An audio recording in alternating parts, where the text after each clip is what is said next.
High everyone, welcome to our channel SB Creation. Welcome a new day. আশা করছি তোমরা সবাই খুব ভালো আছো, আমিও খুব ভালো আছি।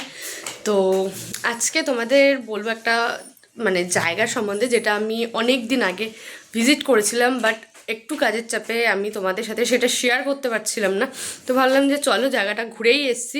আর আমি না এটার ইন্ট্রো জায়গাটা ঘুরতে যাওয়ার আগে অবশ্যই ইন্ট্রোটা শ্যুট করেছিলাম খুব সুন্দরভাবে। সামহাও আমার ফোন থেকে ওটা ডিলিট হয়ে গেছে, যার জন্য ওটা আমি আর একবার শ্যুট করছি, তোমাদেরকে জানানোর জন্য পুরো ব্যাপারটা। তো বেশ অনেক দিন আগে হট করেই প্ল্যান হয় যে আমরা একটা জায়গায় ঘুরতে যাবো, সেটা হচ্ছে হাওড়ার শালকিয়া শিব মন্দিরে। সবথেকে বড় যে শিব মন্দিরটা আছে হাওড়ায়, সেখানে। তো যেহেতু আমি জায়গাটা চিনি না, আমি মামা ওদের সাথে গেছিলাম। তো আমার প্রথমেই একটা জিনিস খুব ভয়ে ছিলাম আমি, সেটা হচ্ছে ভয়ে বলেছিল যে ভূতনাথ মন্দির যেভাবে গেছিলাম ওই স্টেশনে নেমে ওখান থেকে লঞ্চ পার হতে হবে ওই পারে। তো আমি লঞ্চে এর আগে অনেক ছোটোবেলায় যখন নবদ্বীপ মায়াপুর গেছিলাম তখন একবারই পার হয়েছিলাম, এরপর আর হইনি। কারণ আমি একটু ভয় পেতাম যে যদি বাইরে নিচে জলে পড়ে যায়। তো এর জন্য আমার হাজব্যান্ড অনেকবার বলেছিল এই লঞ্চে করে অন্য কোথাও যাওয়ার কথা, বাট আমি এই ফেরি পারাপারের জন্য যাইনি আমি। তো ফাইনালি সেদিন সবাই ছিল বলে একটুখানি কি বলবো, মনে সাহস জুগিয়েই আমি গেছিলাম। তো গিয়ে জায়গাটা এত ভালো লেগেছে না গেছে, বলার মতন না। পুরো মাথা থেকে মন পুরো ঠান্ডা হয়ে যাওয়ার মতন জায়গা, এতটাই সুন্দর। আর সব থেকে বড়ো বিষয় হচ্ছে যেহেতু সবকটা শিব মন্দির, যেখানে যতগুলো শিব মন্দির আছে সবকটা শিব মন্দিরেরই ওখানে একটা করে মন্দির বানানো রয়েছে। তো আমার সেগুলো আর কি দেখতে সব থেকে বেশি ভালো লেগেছে। তো আশা করছি তোমরা ভিডিওটার মধ্যে সবই দেখতে পাবে, তো তোমাদের ভিডিওটা ভালো লাগবে। তো কোনো জায়গায় স্কিপ করো না আমি বলবো। তো ইন্ট্রো পার্টটা আমি যেহেতু পরে শ্যুট করছি, একটু অগোছালো হতে পারে ইন্ট্রো পার্টের সাথে ফার্স্ট পার্টটা। তো প্লিজ কিছু মাইন্ড করো না, আর ব্যাকগ্রাউন্ডের নয়েজগুলো প্লিজ অ্যাভয়েড করো। তো চলো পুরো ভিডিওটা তোমরা দেখে নাও, আশা করছি তোমাদের ভালো লাগবে। আর হ্যাঁ, যদি ভালো লাগে অবশ্যই সেটা আমাদের কমেন্ট করে জানাতে ভুলো না। তো চলো দেখে নাও। না না লাগবে না, বুঝতে পারছি না।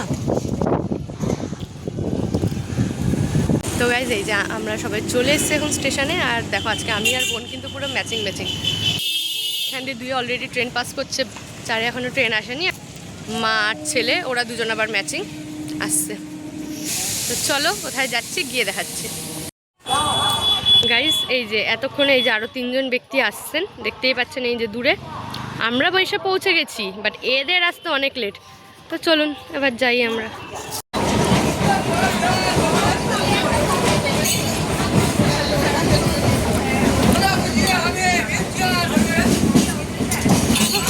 মামা মামা কিনে দে, মামা আমায় কিনে দাও, আমায় কিনে দাও।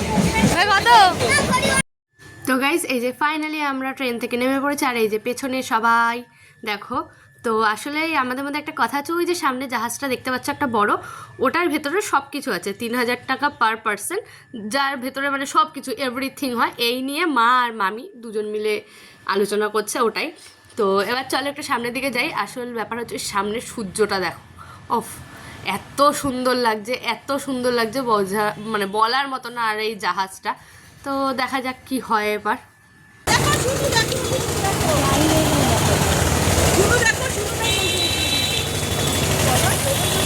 তো গাইজ দেখো ওই যে ওইখানে একটা মন্দির, আমি অনেকটা জুম করে দেখানোর চেষ্টা করছি, ওই মন্দিরটা এক্স্যাক্টলি আমরা যাচ্ছি। আর গঙ্গার জলটা দেখো, যেটা নিয়ে তো কোনো কথাই হবে না। তো চলো সামনের দিকে যাই। আর এই যে লঞ্চে উঠে গেছি আমার ছেলে, আর এদিকে আমি। তো চলো এবার সামনে এগিয়ে দেখাই। এই যে সবাই এক এক করে দেখো সুন্দরভাবে দাঁড়িয়েছে। আমার মামা তো কোনো রিল্যাক্সে দাঁড়িয়েছে, কোনো ব্যাপারই না আমার মামার। আর একদম সামনে দাঁড়িয়েছে আমার বোন আর মামি আর ভাই। আর গঙ্গাটা কি অপূর্ব লাগছে না এই বিকেলবেলাটা দেখতে, সত্যি। তো গাইজ দেখো এইদিকে হচ্ছে হাওড়া ব্রিজ। এই জায়গার থেকে ফোনের ক্যামেরাটা আমি জানি না কীরকম লাগছে তোমাদের, বাট আমার তো হেভি সুন্দর লাগছিল। সূর্যের আলো পড়েছে একদিকে, আর একদিকে হাওড়া ব্রিজ। আর এখন সমুদ্র বলছি, সরি গঙ্গায় পুরো জোয়ার চলছে, তো যার জন্য আরও বেশি ভালো লাগছে। তো চলো আগে দেখাই আর কি কি হচ্ছে।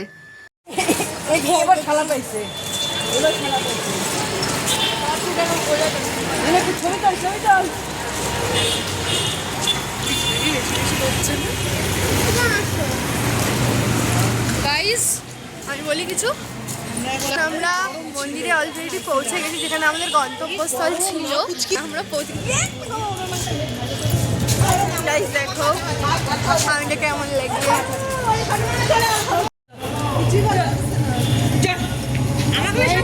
শোনো, জুতা ফেলে দিয়ে যাইবো, আর কিছু পাওয়া যাইবো না পোলা। হ্যাঁ হ্যাঁ আমিও।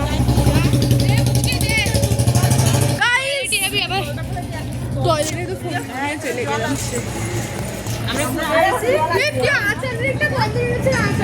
হ্যাঁ হ্যাঁ, আমের আচার বন্ধু হয়েছে, বন্ধু বানাচ্ছে এখানে আমের আচার। কোথায় গো আমি? আমের বন্ধু হয়েছে না, সবাই পাক করে দাও, পাক করে দাও সবাই। মেরেছে পাক করে, পাক করে। আরে বাবা আস্তে চিল্লাও গো। গরমের সময় আসলে পরে ঝর্ণাটা চালাচ্ছে না, ঝর্ণাটা চালাচ্ছে না, ওই পাথরে যাওয়া যায় না রোদে না পাপিয়া। হ্যাঁ, বসা যায় না। একটা গাছ আছে, বিদেশি গাছ, দেখ মিষ্টি, এই যে বাহার একটা গান কর না। এটার ভিতরে একটা গান কর না, এই যে এটার ভিতরে। আরে গান কোনটা কোনটা? এই যে এটা, এই যে বিদেশি গাছ, এটা এটা এটা হচ্ছে কড়ি, বুঝলি তো? এটা ফুলটা আমার একটা ছিঁড়ে নিয়ে একটা নিয়ে আসো, একটা নিয়ে।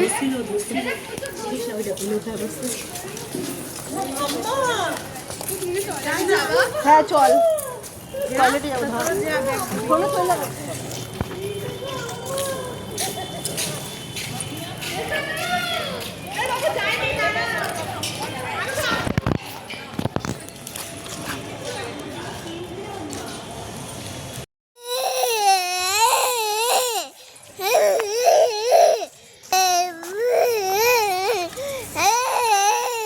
লোকে ভাববে তুই কাঁদছিস, তুই কাঁদছিস।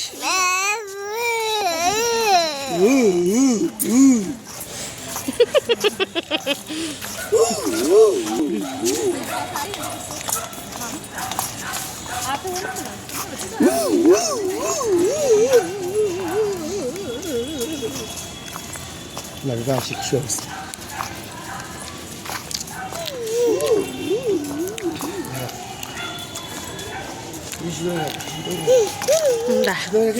রাখি।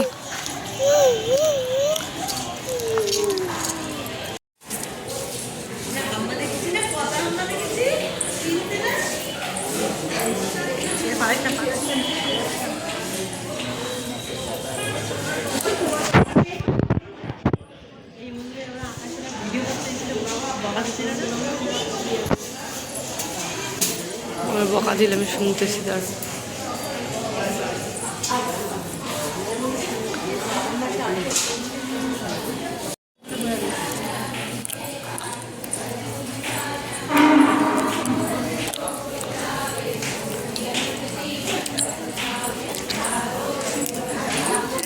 বাবা আমারই বাবা।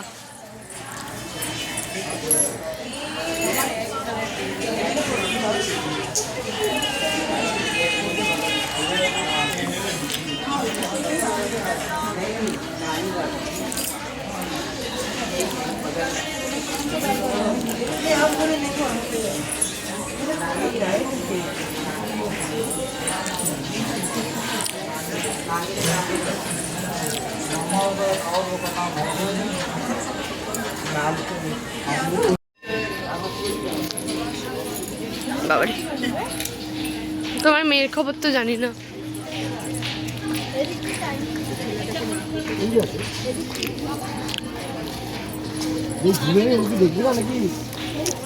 আমার মাতাও তো আসবে, আমরাই তো ঘুরে নিচ্ছি।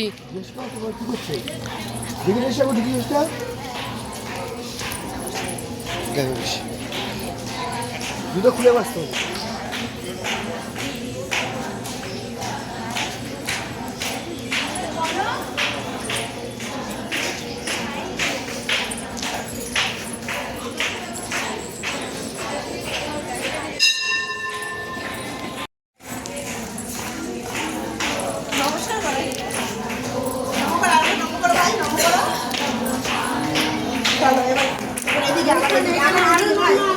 দেখা দিস না তাহলে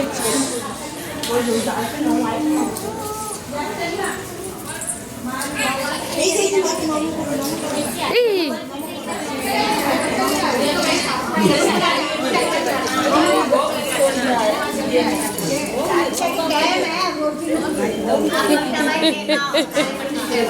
বকা দেবে বকা দেবে বকা দেবে।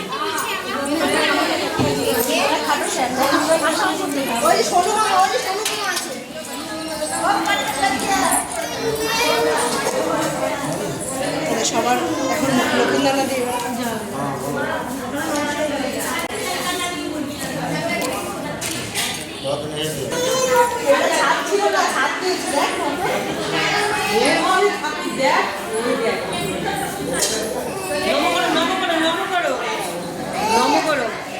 চলছে তার মধ্যে পরিষ্কার শোনো হাত ধরে নিয়ে যাও তো বাবা, শোনো হাত ধরে নিয়ে যাও। ওই পাশ থেকে হেভি লাগে, দুধ দে তোল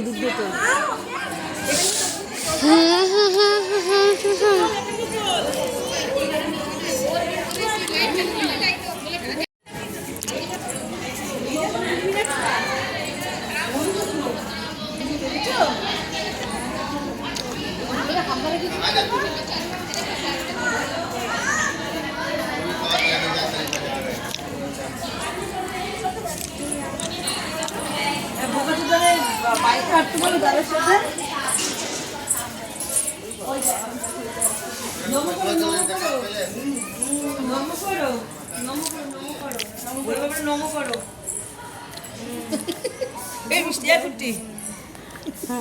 তিন চারবার নম করো অনেক ঠাকুর আছে, এত মন্দির এত ঠাকুর, নামগুলো পড়ো কোথাকার কি আছে, নাগেশ্বর সব আছে। এটা কি অক্ষরধাম, তারপরে কি আছে ওই সোমনাথ, ওই যে কেদারনাথ, ওই যে সব আছে, 12খানা ধাম সব আছে এখানে। 12খানা ধাম শিবের যে 12 ছেড়ে ওই যে ঠাকুর ওই দেখো নম করো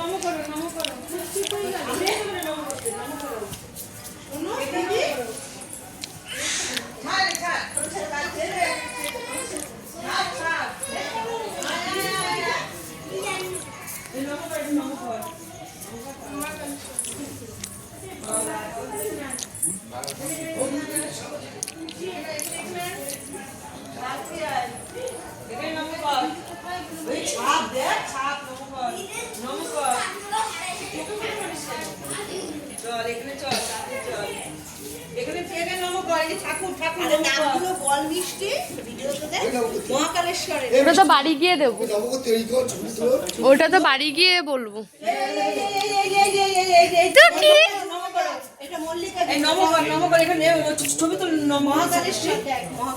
হ্যাঁ আমি তো বাড়ি গিয়ে নামগুলো দেবো।